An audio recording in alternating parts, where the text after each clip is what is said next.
Most people think money is something they have to chase. They believe wealth comes from hard work, the right opportunities, or even luck. But what if I told you that the real reason you don't have the money you desire has nothing to do with the external world? What if the only thing standing between you and effortless financial abundance is the way you see yourself? This is where most manifestors get stuck. They affirm, they visualize, they do all the techniques, but nothing changes. Because deep down, they are still the same person, the version of themselves who struggles with money, who sees wealth as something separate, something to be attained. And as long as that self-concept remains, no amount of manifestation techniques will make a difference. In the last video, I revealed the most overlooked Neville Goddard principle, the idea that manifestation isn't about waiting for proof, but about embodying the version of yourself who already has it. This is the key to transforming every area of your life, including wealth. Because money isn't something you attract. It's something you already have when you become the person who has it. Let me ask you this, when you think about yourself and money, what is the first feeling that comes up? Is it ease, confidence, certainty, or is it worry, doubt, and frustration? This feeling is your self-concept in action. It's the invisible script running in your subconscious, dictating how money flows or doesn't flow into your life. You may believe that money is scarce, that it is something you must chase, or that only a select few have the ability to attract it easily. But what if that belief itself is the very thing keeping financial abundance at a distance? Most people unknowingly identify with struggle. They see themselves as someone who has to work hard for money, who never has enough, who is always trying to be financially free. They are caught in an endless cycle of effort, where money feels like a moving target, just out of reach no matter how hard they work. Every financial setback reinforces the belief that wealth is difficult to attain. They may believe that they are simply unlucky when it comes to money, or that wealth is reserved for others who were born into privilege or had better opportunities.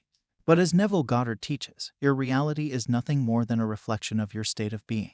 Your financial situation is not about external circumstances, it is about who you are being internally. If you persist in the state of lack, you will continue to experience lack. If deep down you feel undeserving of wealth, if you constantly affirm that money is a struggle, your world will only give you more evidence to confirm those beliefs. The truth is, money is neutral. It does not have an opinion about you. It simply responds to your dominant state of consciousness. But here's the shift. The moment you stop identifying with struggle and start assuming the state of financial abundance, your world has no choice but to rearrange itself to reflect that. Money flows effortlessly when you embody the version of yourself who already has it.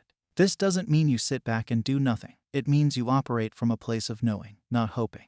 You stop seeking proof, and instead, you become the proof. When you walk through life with the assumption that money is always finding its way to you, that opportunities are abundant, and that financial freedom is inevitable, reality conforms to match that inner state. Think about how you would feel if you already had all the money you desire. Would you wake up worrying about bills? Would you hesitate before making a purchase? Or would you move through life with a quiet certainty, knowing that you are financially supported no matter what? That feeling, that inner conviction, is what creates external change. Wealth is not something you attain, it is something you embody. The more you shift your self-concept to align with financial abundance, the more your outer world will mirror that transformation. We've been conditioned to believe that wealth is something we must work tirelessly for. That financial success requires struggle, sacrifice, and years of effort. From an early age, we're taught that making money is a slow, uphill battle, one that demands long hours, constant hustle, and the ability to endure stress and hardship. Society glorifies the struggle, making it seem like the only way to achieve financial freedom is through relentless effort. But this is one of the biggest illusions keeping people trapped in scarcity. Look around you. There are people working multiple jobs, exhausting themselves, and still struggling to pay their bills. They clock in more hours, cut expenses, and sacrifice their time, yet financial security always seems just out of reach. They work under the assumption that if they could just push a little harder, save a little more, or get a better paying job, they would finally break free from financial stress. But despite all their effort, they remain stuck in a cycle of lack. And then there are people who seem to have money flow to them effortlessly, without stress or overworking. They don't grind themselves into exhaustion, yet they live in financial abundance. They travel, invest, and enjoy their wealth without constantly worrying about how they will make ends meet. They attract opportunities with ease and always seem to be in the right place at the right time.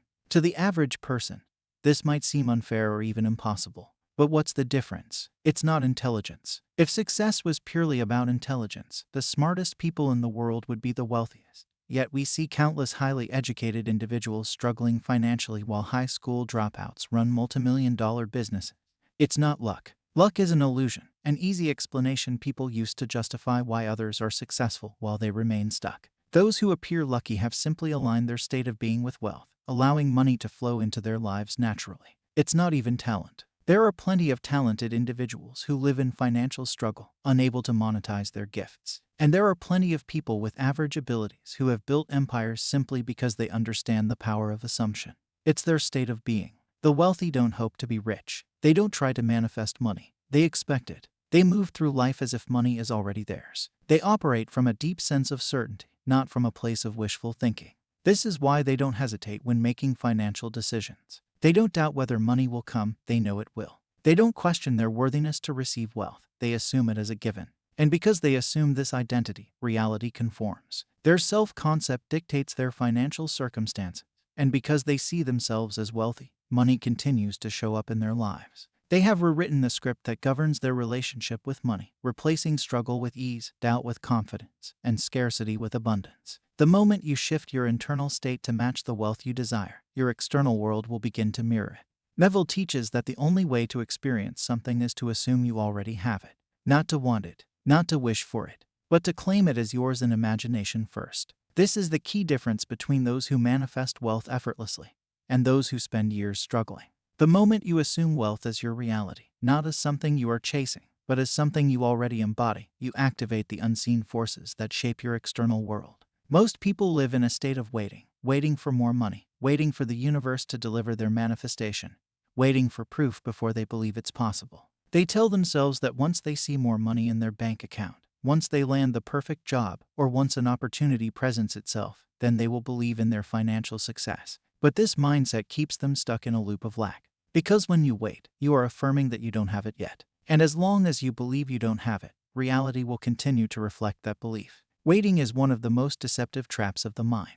It gives people the illusion that they are doing something, that they are being patient, that they are trusting the process. But in reality, waiting is just another form of doubt. It is rooted in the belief that money is separate from you, that it is something outside of you that must be acquired. This separation is what keeps money elusive. When you believe money is something you must receive from the world, rather than something that flows naturally from your state of being, you unknowingly push it further away. Instead, you must step into the version of yourself who already has money, who feels wealthy, who knows abundance is inevitable. This isn't about pretending or faking it. It's about genuinely shifting your internal state. Think about the person you would be if you were already financially free. How would you carry yourself? How would you think, feel, and act on a daily basis? Would you stress over every dollar spent, or would you trust that money is always replenishing itself? Would you hesitate to invest in yourself, or would you move with confidence, knowing that financial opportunities are always available? The shift happens the moment you stop seeing money as something external and start recognizing it as part of your natural state. The wealth you desire is not something you must chase, it is something you allow. It already exists, but it cannot enter your life until you make space for it in your identity. When you truly adopt the feeling of wealth, when you stop trying to be rich and simply know that you are, the external world has no choice but to mirror that state. It is not about forcing or controlling circumstances. It is about aligning yourself internally so that wealth becomes inevitable. The moment you assume it fully, it is yours. You might be thinking, but how do I just assume I'm wealthy when my bank account tells a different story? It's a fair question. Most people have been conditioned to rely on their physical senses to determine what is real. They look at their bank balance, their bills, their income, and use these external circumstances as proof of their financial state. But this is where most go wrong. Neville teaches that what you see in the external world is not an absolute truth, it is merely a reflection of your past assumptions. The financial reality you are experiencing today is the result of your previous thoughts, feelings, and beliefs about money. If you continue to react to it, you are reinforcing the same cycle, keeping yourself stuck in the same state of lack. The answer is simple. Your external world is only a reflection of your past state of being. It is a mirror. If you react to it, you keep creating the same cycle. But if you ignore the old reflection and persist in the feeling of already being wealthy, your reality must shift. It has no choice. The outer world cannot help but conform to your dominant inner state. This is why shifting your self-concept is the most powerful thing you can do. It transforms your point of attraction, which in turn alters what shows up in your life. Think about it. When you wake up in the morning, do you question your identity? Do you wonder if you are yourself? No, you simply know who you are. You don't need external validation to confirm it. This is the level of certainty you need with money. You must reach a point where wealth is not something you are trying to manifest, but something you already are. You don't try to believe. You don't force yourself to feel rich. You assume it as naturally as you assume your name. When someone calls your name, you don't hesitate to respond because you are fully identified with it. You don't spend your days wondering, am I really this person? Should I keep affirming my name to make it true? No, you just know. This is the level of inner conviction required for wealth to become your reality. When you assume wealth as your natural state, you stop obsessing over the timing of your manifestation. You no longer need signs, external proof, or reassurance because you know it's already done. You trust the unseen just as confidently as you trust your own identity. And because of this unwavering certainty, money begins to show up in ways you never expected. Opportunities present themselves. Synchronicities align. The right connections appear effortlessly. This is why persistence is key. The old reflection may take time to fade, but as long as you hold firm in your assumption, the mirror will eventually catch up. Your only job is to stay loyal to the feeling of already being wealthy, no matter what your current reality shows. Because when you do, reality has no choice but to conform. The fastest way to manifest money is not by working harder or by trying to force it to happen. It is by shifting into the identity of the person who already has it. And this shift doesn't require proof. It requires faith. Neville called this living in the end. You assume the feeling of the wish fulfilled. You stop identifying with lack. You stop seeking signs. You simply become the version of yourself where money is already yours. And the moment you do, the struggle disappears. Money begins to flow in ways you never imagined, through unexpected sources, through new opportunities, through effortless alignment. This isn't magic. It's the way reality works. You have always been manifesting. The question is, what identity have you been manifesting from? The one who struggles, or the one who thrives? Right now, you have a choice. You can continue believing that money is difficult, that wealth is out of reach, that you have to earn it. Or you can decide, right now, that you are already wealthy, that money flows to you, that financial abundance is your natural state. The moment you make this decision and persist in it, your world will shift. Not because you wished for it, not because you affirmed it 1,000 times, but because you became the person who already has it. This is why Neville's teachings are so powerful. They don't teach you to chase your desires. They teach you to become them. And when you do, everything falls into place effortlessly. Now, if you want to go even deeper into this, the next video will reveal something even more powerful, something that will make this shift feel automatic. Because there's one final key that ties everything together. To watch it, click on the first video that now appears on the end screen.